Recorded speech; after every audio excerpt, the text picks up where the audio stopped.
Salam dəyərli izləyicilər, Qarabağ komandasının baş məşqçisi Qurban Qurbanov Kəpəzə məğlub olduqları oyundan sonra mətbuat konfransında maraqlı açıqlamalar verib və bəzi insanlara halallıq verdiyini açıqlayıb, həmçinin də Bəhlul Mustafazadənin Çin klubuna keçməsi barədə danışıb, qeyd edib ki, öncə rəqib komandanı təbrik edib, çox yaxşı mübarizə apardıqlarını diqqətə çatdırıb və bildirib ki, bəzən alınmayanda alınmır və mütəxəssis transfer danışıqlarının davam etdiyini, lakin futbolçu gətirməyin asan olmadığını bildirib. Bəhlul Mustafazadəyə Çin klublarından marağın olduğunu təsdiqləyən baş məşqçi hazırda bütün diqqətin Liverpool'la oyuna yönəldiyini bildirib və həmçinin də Elvin Cəfərquliyevə Fənərbağçadan təklif olması məsələsi ilə bağlı da məlumatsız olduğunu deyib, yəni birbaşa təkzib etməyib və baş məşqçi deməli Bədavi Hüseynovun zədəsinin ciddi olduğunu bildirib. Həmçinin Eintrachtla oyundan sonra onu tənqid edənlərə münasibətini isə emosional şəkildə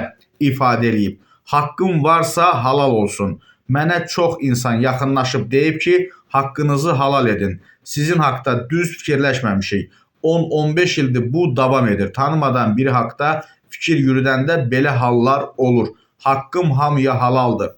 Bilmək olmaz, bəlkə bu dünyadan daha tez köçdük deyə Qurban Qurbanov əlavə edib.